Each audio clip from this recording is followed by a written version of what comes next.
Hi everybody, ladies and gentlemen, boys and girls. I know you're all art lovers, and that's what I feel comfortable being around, such people, music lovers. And so I just wanted to tell you that I'm sending out some pictures to Columbus, Ohio area, thanks to Sharon Weiss in her gallery. I was introduced to her by Mark Carr, who kindly mentioned she's got a lovely gallery there. And so she has my artwork, and she's sold quite a few pieces. And so I'm sending some new works out for you all to enjoy. And I wanted you to know that to me, it was a transition to be able to part with my pieces of art. They're very personal to me, and they're almost like members of my family. I grow up with them. I've had some, posted on my bedroom wall for a number of months, and for me to send them away, it's very hard sometimes, but I've been encouraged to bite the bullet and to share them with the world and not have a big collection of works under my bed or in my closet. So out they come to the world. And when I was a little kid, I would spend many years with the same portraits, same pictures from my parents' collection. They had art on the wall, so when I was 4 months old, or became 12 months old, or 3 or 4 years old, 6 years old, 12 years old, some of the same pieces of art, even though they were sometimes copies or posters, would be in my heart, and I would see them differently as I grew up. Some pictures I didn't really understand what they were. For instance, we had a copy of, I think it's Rousseau who did The Sleeping Gypsy, with the lion next to the sleeping gypsy. And I thought the lion had no face, had no head, because it was very dark, and I saw the mane of the tiger or the lion, but I didn't see the eyes and the nose and the mouth. So I thought, wow, that animal has no head. But of course, years later, I can easily ascertain that it has a face.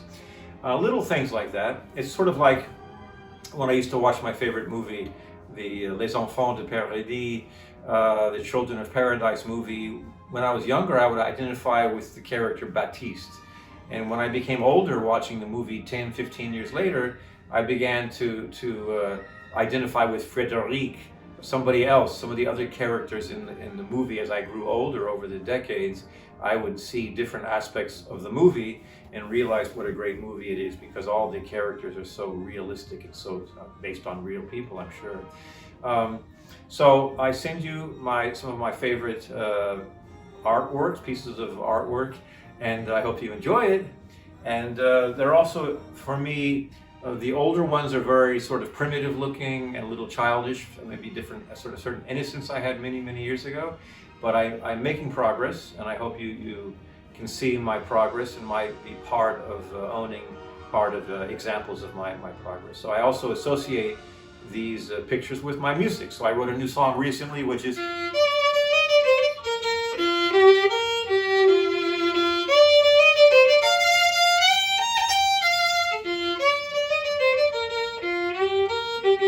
something like that. It's a little melody, and that's kind of fun. So I have a piano part that I arranged, and maybe you'll hear that while you look at some of the music. So, okay, so I hope you enjoy it. This particular piece of artwork is influenced, I think, some French artists. The colors and the settings a little bit 19th century Parisian looking. To me, it's a world that I create, it's sort of a fantasy. That world doesn't exist much anymore, that's for sure. People don't wear clothes like that too often, although I wear a hat like that occasionally. Maybe you can toss my hat over here. Thank you.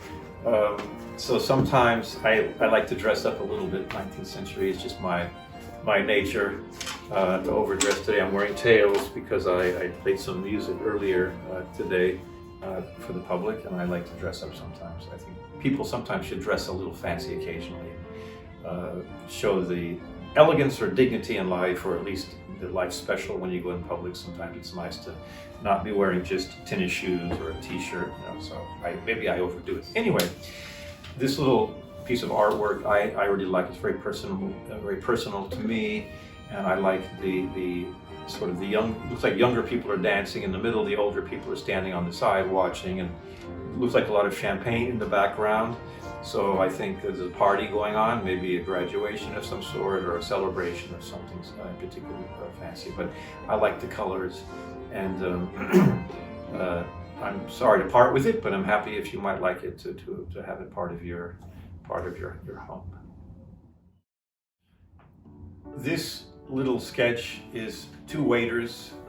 You know, I like their trays. It seems kind of funny, but they're empty. They're not holding anything, so it looks like they're on a break.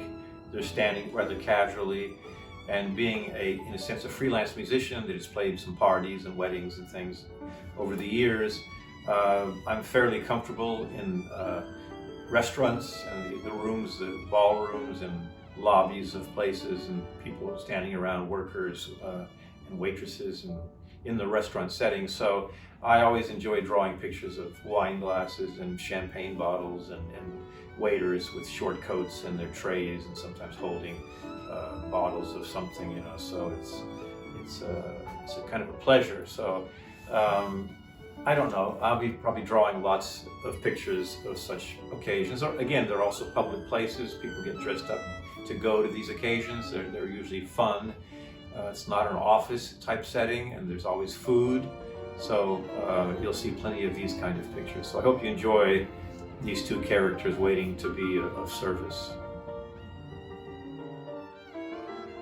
This picture, of course, is close to my heart and one of my favorites. It's the Brooklyn Bridge. So I'm from New York. I mean, I was born in Texas, but lived most of my years in New York City, my formative years, where I studied music, and I've been drawing pictures for years here in the city. So the Brooklyn Bridge is one of my favorites. I've drawn many, or created many pieces of art involving the Brooklyn Bridge. Some have 9/11 motifs to them, and this and that. But this one in particular I did on a piece of wood. Originally it was ink, just ink, I believe, and you can see it's done very quickly and a very spontaneous flurry of lines. I love doing the vertical and horizontal lines of the bridge and connecting everything up.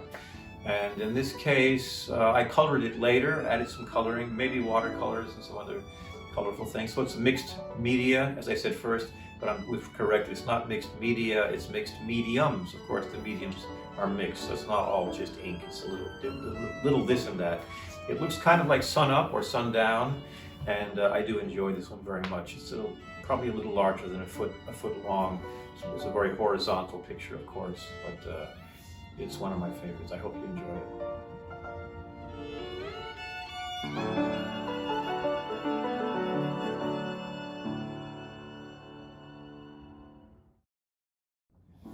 This picture I always enjoy because of the musical instruments. I'm primarily a violinist and violist, and seeing cellists and bassists with their large instruments always are fun to draw. In fact, it's quite a challenge for an artist to draw the curves of the instruments and all the different perspectives of them, and the hands on the bow, and then how the fingers. So I encourage all artists to draw, you know, string players in particular, because there's a lot of different angles, and of course in the noses and the profiles, or how the head is on the violin or the cello is very interesting, quite a challenge. So I'm always trying to improve and trying to capture some motion, some spontaneous moments in the facial expressions of the musicians, plus their instruments, and again trying to properly capture the hand positions, etc., which is not easy. I'm sure a lot of artists have never drawn cellos and cellists, and they avoid them. So I encourage people just for fun to try that as a new challenge. It's coming more and more natural to me. This particular picture, perhaps when I first finished it or was about to finish it, I didn't feel it captured so much, so maybe I put the plant on his head, the sunflower plant, just to give it a little extra something. That's why I sometimes put a little kitty cat in the corner of the picture, just to make sure that the spectator gets their money's worth, so to speak. So I also put the music, so it says something like Sunflower Song or something. So I call this one the Sunflower Song picture. And I added the little sunflower because I know people in Ohio like sunflowers, so I I put it in the picture just to give it a little extra something special, and hopefully it caught your attention and maybe you'd like to acquire it. So I do hope you like it. It does encompass some of the things I enjoy drawing, and I had a lot of fun making this.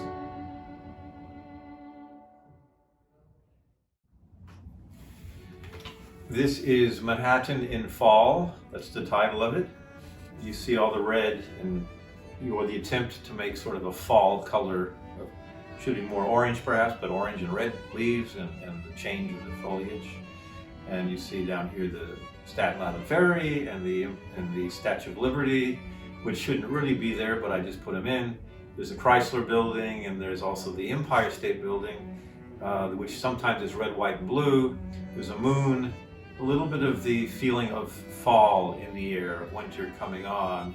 And so this is kind of a fun one, and it's a very, again, typically New York motif, which I enjoy drawing very much since I've lived so many years right smack in the middle of Manhattan.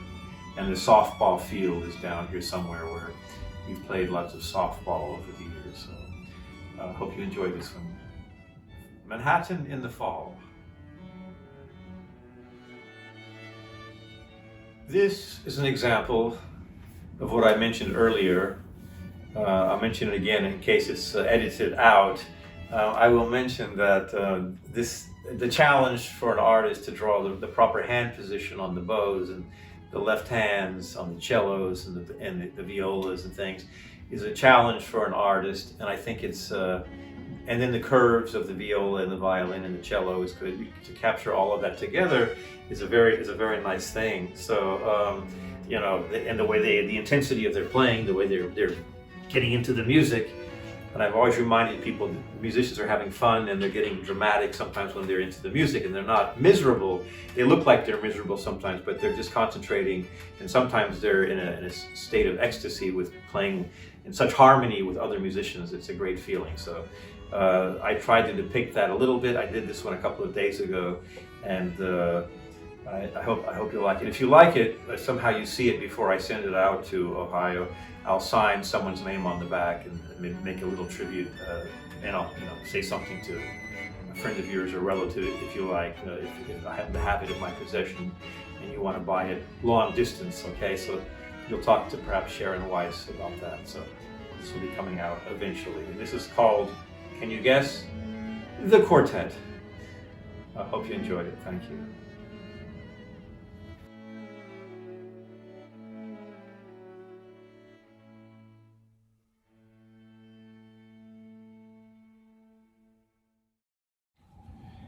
This one I did this morning, and it's a portrait of Felix Mendelssohn, the composer.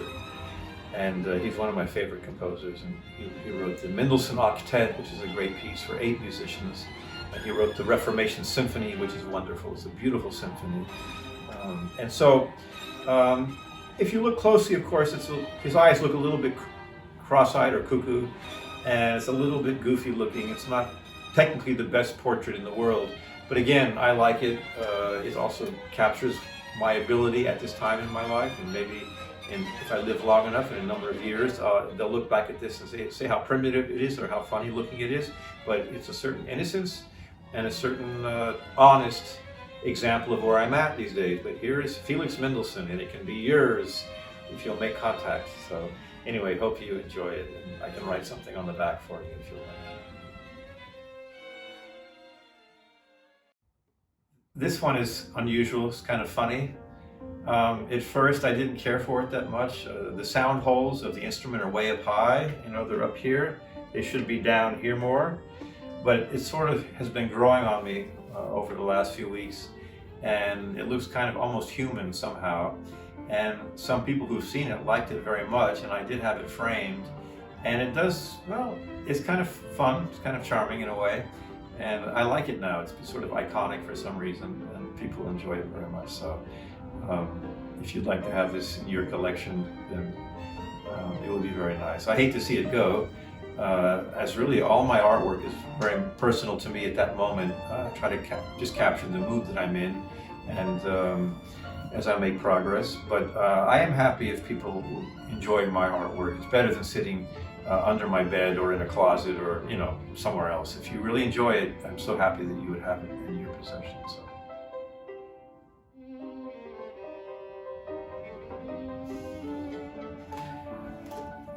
This is a recent piece that you might find kind of interesting. It's, I thought it looked a little bit like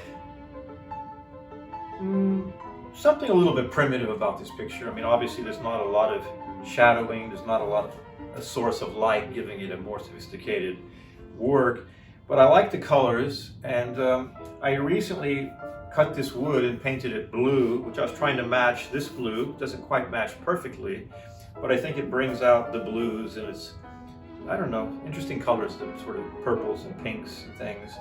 And I didn't cut this like a regular frame with the cuts this way. I just put it on in a semi-primitive way, just square pieces of wood around the edges. Of course, a larger frame can be built around it. But I did have this briefly with me one day when I was visiting a furniture store, and a lady looked at it and she said, "Wow, I really captured her." By coincidence, she said this looked a lot like her. So I was thinking of maybe having that particular furniture store hang this in their store, because one of those days she may walk back in and see this picture and she may buy it. But I'm willing to send it out to Ohio if someone there would like to see it, at Sharon Weiss's in particular. I'll be happy to send it out to Sharon. So you can let her know that you want to see this this blue framed picture of the two ladies, so as you like. But it's a pleasure making contact with you. We're feeling the spring weather here in Manhattan, here in New York City, and I'm looking forward to making a trip out to Columbus, Ohio, and the vicinity, maybe Yellow Springs. I hear is a very nice town, and so hopefully I can play some violin for you and get to meet you all. And of course, if you were interested in taking my artwork home, I have an added incentive to say hello, of course, so it would be my pleasure. So I wish you all the best. Have a joyous springtime, which is soon arriving, I hear, and we're feeling some nice weather for a change, so I wish you all the best.